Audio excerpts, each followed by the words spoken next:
Mga kapatid, magandang hapon po sa inyong lahat. Siguro naman po napanood nyo itong isang viral video ng UV Express na Mitsubishi Adventure na nang-araro ng maraming mga sasakyan motorista.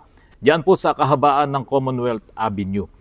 Ngayon, meron pong isang subscriber po ni Autorans na nung araw na yon ay nag-comment po doon sa isang vlog ko na kung pwede ro pong gawan ko po ito ng reaksyon yung tungkol po sa pang-aararo nitong malademonyong driver po na ito na kumitil ng isang buhay at nakasira ng maraming mga ari-arian, yung mga sasakyan at mga motorsiklo at nakasugat din ng maraming mga motorista. Nung panahon na yon, hindi ako nag-response doon sa comment po nung aking subscriber na ito dahil nga hindi naman natin alam ang punot dulo ng pangyayari.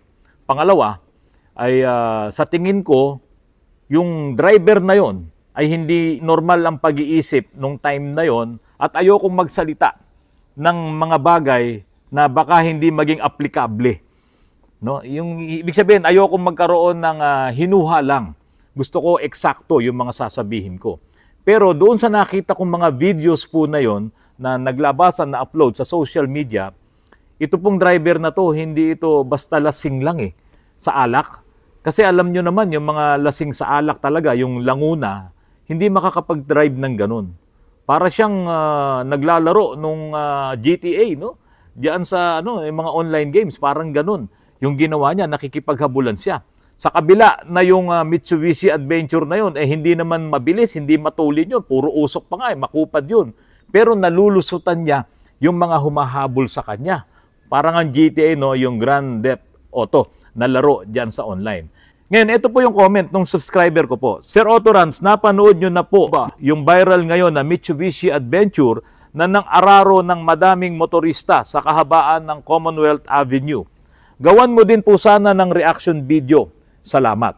Ito pong comment po na ito ay mula po kay Sir Ronald Bodino. Isa po sa subscriber ko po yan. Alam nyo, nung nangyari ngayon, Sir Ronald Bodino, hindi ko muna ginawan yan ng reaction video. Kasi hinihintay ko muna na magkaroon ng katotohanan or yung iniisip ko ay magkatotoo. Kasi po, hindi gagawin ito ng isang normal na tao. Malamang, ang pwede lang gumawa nito, yung ginawa ng driver na yan, ay lango sa ipinagbabawal na gamot. No? In short, bangag. Lasing sa ipinagbabawal na substance at yun nga po yung shabu.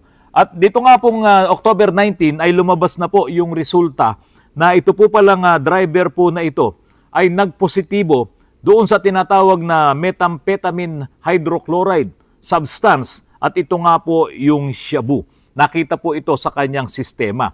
Ito po ay nanggaling na rin mismo sa PNP, ito pong report po na ito. At wala na po tayong ibang pag-uusapan pa dito. Yung nangyari po na yan sa pang-aararo nitong UV Express driver po na ito, isang matabang lalaki, no, diyan sa Commonwealth Avenue, ay epekto na nga po talaga nitong ipinagbabawal na gamot po na ito.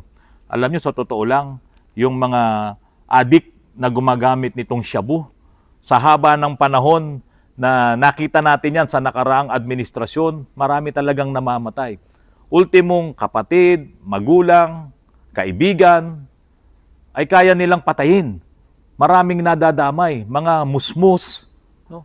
Kaya nga sabi nung nakaraang presidente, kapag ang isang sambahayan ay napasok nitong droga na ito, wala na. Mawawasak na yan. Hindi mo na yan kayang buuin pa. At kahit naman kami noon, alam niyo mga kapatid, kahit noong ako ay nasa GMA 7 pa, matagal din akong nagtrabaho sa News and Public Affairs. Ako nga po yung kadalasan na nagbo-voice over ng mga news updates namin, yung mamaya sa saksi. Ayan. So, kapag ine-edit namin, yung mga raw materials po na yan, yung mga videos ng mga drug addicts na yan, yung mga nangyayaring ganyan, ako, talagang manghihina ang kalooban mo kapag nakita mo. Maririnig mo nagsasalita yung addict, makikita mo yung nangyaring mga pagpatay. Nako, grabe po talaga.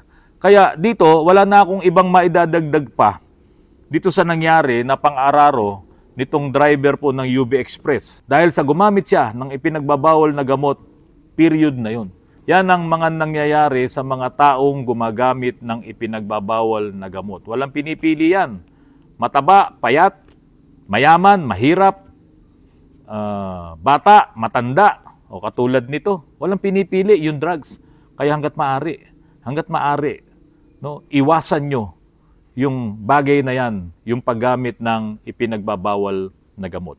Pero mga kapatid, wala ba kayong napansin? Ito na yung reaksyon natin dito. Wala ba kayong napansin sa dami ng mga videos na in-upload dyan, may mga kuha doon sa dashcam, mayroong kuha doon sa cellphone, no, na hinahabol yung UV Express na yan. Wala ba kayong napansin doon? Kasi ako mga kapatid, ang tinitignan ko doon, bakit wala man lang na pulis na humabol doon sa UV Express na yan? Bakit wala man lang motorcycle unit ng MMDA na nakahabol sana diyan sa UV Express na yan? So, yung mga motoristang nandun na habang nagmamaneho itong malademonyong driver na ito na hindi mo malalaman kung ikaw ba ay madadamay doon sa kanyang pang-aararo kasi tumakbo siya sa mismong Commonwealth, nag-U-turn pa siya. Binalikan pa niya yung mga nakaparadang mga motorsiklo. At kitang-kita yung video na yon na marami talagang mga inararo siya. At meron pang isang video na binangga niya yung motorsiklo, kitang-kita na tumilapon yung sakay. Hindi ko lang alam kung iyon yung namatay. So, bakit wala man lang na nakasunod na mobile ng pulis, motor ng MMDA dito? Kasi ang inaasahan ko dito, mga kapatid, ang inaasahan ko dito, yung mga camera ng NCAP, no contact apprehension policy ng MMDA, nakalatag yan sa kahabaan. Ang inaasahan ko doon, yung sinabi nila dati, na tinitignan din nila yan live, yung mga camera na yan doon sa Metro Base, sa MMDA Metro Base. Kung nakita po nila doon sa Metro Base na meron ng nangyayaring kaguluhan diyan sa parte ng Commonwealth, ano po ba ang dapat nilang gagawin dito? Panoorin niyo po yung video na ito. Kaya lang, ito naman pong pulis na makikita nyo rito, bagamat hindi na siya yung chief PNP, handyan pa rin naman siya sa PNP. Ito, panoorin nyo. Sige, linawin natin. Ano ang 911? Ang 911 ay isang facility na pwedeng matawagan ng ating mga kababayan na nangangailangan ng tulong. Libre ba ang pagtawag sa 911? Opo, libre po ang pagtawag sa 911. Pwede ba kahit walang load? Yes po, libre po tumawag sa ating 911. Gumagana ba sa lahat ng network? Opo, ito po ay gumagana sa lahat ng network. Bukas ba sila 24/7? Yes, 24 hours. May sasagot sa inyo sa 911. Ano ang mangyayari pagkatapos kong tumawag? Pagkatapos pong tumawag ng ating caller, ito po ay kaagarang idinidispatch natin sa pinakamalapit na police station para po matugunan ang emergency call. Totoo bang may kota sa emergency calls? Wala pong kota ang emergency calls. May 911 ba sa buong Pilipinas? Yes, covered ng 911 ang buong Pilipinas. O tingnan nyo mga kapatid, di ba? Kung nakita nila na merong nangyayaring kaguluhan doon, dapat tumawag sila sa 911. Kasi itong PNP, ay itinuloy naman daw nila itong 5-minute response po na yan. Policy nila. Na kapag merong tumawag, within 5 minutes, darating sila doon.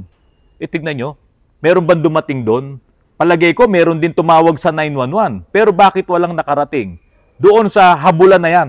At sana, kung iyan ay napuntahan kagad nitong mga motorcycle unit ng PNP at saka ng MMDA, baka hindi lumaki ang problema. Mapupuntahan kagad nila yan at baka naabatan, syempre, makikita nitong driver na malademonyong driver na to na meron ng bumubuntot sa kanya mga motorcycle unit. Baka na hinto or napigilan yung pang-aararo niya diyan po sa mga motorsiklo na nandoon sa gilid ng Commonwealth.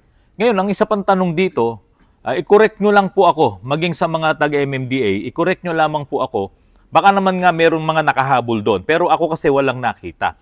Ang tinitingnan ko pang isa dito na anggulo, dapat itong mga traffic enforcers natin at mga motorcycle unit ng mga pulis natin, dapat nakalatag din sila dyan sa Commonwealth. Kasi yung Commonwealth, yan ay daanan talaga ng mga masasamang elemento dahil ang daming malulusutan dyan. At hindi ganun ka bumper to bumper yung highway na yan, kaya marami dyan talagang pwedeng dumaan na masasamang elemento at diretso na doon sa Bulacan, diretso na dito sa parting Rizal, at sa Quezon City. Marami kasing maiikutan dyan. Bakit walang mga naka-standby dyan ng mga motorcycle unit o sabihin na natin yung mga mobile talaga ng mga pulis, yung mga kotse at maging yung mga MMDA. Kasi ang alam ko po, nung sinimulan itong NCAP, no contact apprehension policy po na yan, yung mga MMDA enforcers, i-detail na nila yan sa iba't ibang lugar. No, ilalatag nila yan kasi nga hindi na sila kailangan doon, wala nang magtitiket. Kasi nga yung mga violations ay ipapadala na lamang sa iyo at yun nga yung sa NCAP. So makikita yung mga paglabag mo sa pamamagitan ng mga kamera ng NCAP. Ngayon, nasaan itong mga MMDA na to na nung panahon na yon, sabihin na natin yung mga motorcycle unit na nung panahon na yun, ba't hindi natin nakita sa picture o sa video? Di ba? Isa yon sa inatanong ko po diyan. Ngayon, yung mga pulis naman, 5-minute response. Ipinakita yan nung dating Chief PNP. Nagkaroon pa yan ng mga video sa news na tumawag siya doon mismo sa 911, nandoon siya, tinitignan niya yung mga video, tapos dumating yung mga pulis doon sa isang lugar, 5 minutes. Yun yung sinasabi nila dyan. Ito kung nangyari itong 5 minutes response na yan, nakarating doon yung mga mobile or yung mga motorcycle unit, siguro, hindi lumala yung problema na ito. Baka wala pang namatay. Bakit yung kahabaan ng highway na yan, wala tayong mga pulis, wala tayong mga traffic enforcers na naka-detail doon. Ngayon, kung meron man, nasaan sila? Kasi ako, pag dumadaan ako dyan sa Commonwealth, yung mga MMDA or yung mga traffic enforcers, nakikita ko kung saan yung mga lugar na maraming nagbabiolate, nandoon sila. Yan. Doon sila nakapwesto. Kasi pag nag-violate ka doon, huli ka nga naman. Di ba? Ganon ang kadalasan na nangyayari. Hindi ko lang alam nung nilagyan na yan ng camera ng NCAP kung nandoon pa rin sila. Ngayon, kung nandoon pa rin sila, talagang wala kang makikita doon sa kahabaan ng Commonwealth na yan. Kaya dito po sa pangyayaring ito, nalusutan ang MMDA, nalusutan ang PNP nitong ganitong sitwasyon. Hindi ko naman iniisip or sinasabi na dapat ay yun ang babantayan nila kasi hindi mo naman alam na mangyayari yun. Kaya lang dito kasi nawala sila sa picture, di ba? Paano kung halimbawa tagtakbuhan diyan yung nag-hold up o kaya yung nag-robbery, bank robbery, no, nagtakbuhan diyan. O wala sila sa lugar na yan, ganoon na naman ang mauulit. So magiging paulit-ulit lang yung mga ganitong pagkakataon na wala sila doon sa lugar na yon. Siguro kulang pa talaga ang mga personnel natin para magbantay diyan sa mga lugar na yan. At sa pakiwari ko po mga kapatid, kung halimbawa talagang matindi ang traffic sa mga major thoroughfares na yan, sa Commonwealth, sa EDSA, hindi talaga pwede yung mga mobile car ng mga pulis kasi hindi sila makakalusot sa traffic. Kaya dapat talaga yung mga motorcycle unit, yung katulad ng mga ginagamit ng highway patrol. Siguro dito magdagdag ng mga motorcycle unit ng PNP, mga traffic police na nandiyan sa mga lugar na yan. Huwag na po tayong mag-relax dito. Magulo na po talaga ang panahon. Hindi na po magiging payapa sa buong mundo. Hindi na po magiging payapa. Hanggat nandiyan yung drugs, hanggat nandiyan ang shabu at iba't ibang uri pa ng mga drugs na nabibili ng mga drug addicts, hindi na po magiging payapa, maging diyan sa mga kalsada. Maraming gumagamit ng pinagbabawal na gamot na hindi mo naman alam kung siya ay gumagamit. Paano yon? Halimbawa, ito na lang mga kapatid, hinihiling ko sana sa mga gumagawa ng batas, sa mga senador, sa mga congressman, no? Seryoso ako kung kaya niyong gawin to, no? Kasi yung pagpapadrug test, hindi mo mapipilit ang isang tao, Naririnig ko yan sa inyo. So, hindi mo siya pwedeng pilitin. Pero sana, ang request ko lang, sa mga public utility driver, dapat mandatory magkaroon ng drug test. Ano-ano yung mga driver na yan? Driver ng bus. Di ba? Sabihin mo na rin, pati yung mga nag-handle ng mga MRT, LRT na yan, isama na yan. Driver ng jeep. Driver ng mga TNBS, yung mga Grab, yung mga motorcycle taxi na yan, no? Pati yung mga taxi, lahat, basta public utility, dapat ay dumaan sa drug test, drug testing. At kapag nagpositibo sa paggamit ng drugs, ay wag na yung pagmanehohin. Kasi buhay ng mga pasahero ang bit-bit nila. Kung makakalusot yung mga ganitong driver, katulad niyan, yung driver ng UB Express na yan, na nagasa, no, ng Araro diyan sa Commonwealth, maraming kawawa na mga kababayan natin ang madadamay na naman dito. Kaya dapat isabatas eh. Kasi nga hindi mo mapepwersa, sige, drug testing. Kaya pag kumuha ka ng lisensya, ang ano naman nila doon, medical nila diyan, kukuha ka ng BP, i-BP ka, kahit mataas ang blood pressure mo, pag nagkaabutan, okay na. Tapos pababasahin ka. Doon sa kanilang yung ginagamit kung malabo ang mata mo o malinaw ang mata mo, pababasahin ka. Kung may salamin ka naman, nabasa mo, okay na, tapos na. Wala nga bumabagsak dyan sa medical sa pagkuha ng lisensya. Kasi nga, nasaan yung drug testing? Ibinawal kasi yan, dyan sa pagkuha ng lisensya. Sana, kung bawal sa mga private, doon na lamang sa mga public utility driver. Dapat talaga lahat walang makakalusot. At kung ang ikakatwiran ng mga driver na mahal yan, dapat sagutin ng gobyerno yan. Yung drug testing sa lahat ng mga drivers, no? Mga public utility drivers, kailangan sagutin ng gobyerno. Ang daming pera, bilyon-bilyon nga. Yung mga insertions na yan, bilyon-bilyon yung pinakailaman ng mga nandiyan sa ahensya ng gobyerno. Sabihin na natin, ninakaw. Dito, mag-alat na lang kayo ng konti dito. Ilan lang naman yung mga public utility drivers na yan. Para, kung merong ganyang batas, kung ikaw ay mangangarap na maging driver o public utility driver, huwag kang titikim ng drugs. Huwag kang gagamit ng drugs. Dahil alam mo na kapag ikaw ay nagpositibo dito sa substance na to, yung shabu na yan, ay hindi ka talaga makakapasa bilang tsuper. So yun po mga kapatid, hindi na natin nahabaan yung reaksyon ko doon sa driver na yun. Kasi napatunayan naman talaga na siya ay gumagamit ng ipinagbabawal na gamot, yung shabu, kaya ganun talaga ang nangyari. Pero ito, kung sakaling maulit yan, na kayo ay habang bumabiyahe sa mga kalye natin, meron na namang ganyang pangyayari, itry nyong i-dial yung 911. At kung meron kayong napansin na mga gewang-gewang na mga sasakyan na ganyan, lumayo na kayo, dumistansya na kayo. Huwag nyo nang sundan. Hindi yan normal na mga tao. Lalong-lalo na ngayon na sinasabi naman ng MMDA na mahigpit sila kapag ka nakita ka ng mga kamera ng NCAP na yan, di ba? Mawawalan ka ng lisensya dahil ang ating LTO ay mahigpit din dyan, ang ating DOTR mahigpit dyan. Tatanggalan ka talaga ng lisensya. Yung mga nakaraang insidente na meron ng abogada na tinanggalan ng lisensya at meron dyan for life din, yung sumagasa doon sa bata na nakamotorsiklo, di ba? For life na hindi na siya magkakaroon ng lisensya. At yun, nasunod yung gusto nyo na dapat patawan din ng parusa yung bata. Pinatawan ng parusa yung tatay ng bata. Pero napaka-minimal nga lang din ng parusa. Tandaan nyo po, maraming mga bumabiyahe, nagmumotorsiklo at iba pang mga bumabiyahe ng sasakyan, talagang mga walang lisensya. Talahib yung kanilang mga lisensya. Malalaman mo na lang na talahib yun kapag sila ay nahuli. Marami po yan. Kaya nga po, kapag kami nakita kayong mga gegewang-gewang na mga pampasadang jeep o kung ano-ano pang mga sasakyan na yan, kaya malalakas ang loob yan. Mga walang lisensya yan. Karamihan dyan, talahib ang mga ginagamit nilang lisensya. Mahuli mo man yan, wala silang pakialam. Kasi hindi naman nila talaga lisensya yon. Mga peke po yon.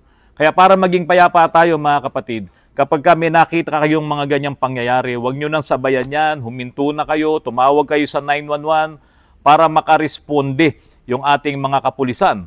At yung sinasabi nilang 5-minute response, sana nga hindi tinanggal yan dahil malaking tulong po yan sa mga ganitong pagkakataon. Mga kapatid, maraming salamat sa patuloy na pagtangkilik nyo po sa aking channel. Hanggat maaari, bantayan natin ang ating mga anak, bantayan natin ang bawat isa. Baka mamaya may mga umaaligid dyan na mga kaibigan ng mga anak natin o kaibigan ng kapatid nyo na kilala nyong gumagamit ng ipinagbabawal na gamot. Mga kapatid, dapat kayo ang magkaroon ng reaksyon dyan. Magandang gabi po. Maraming salamat sa inyong lahat.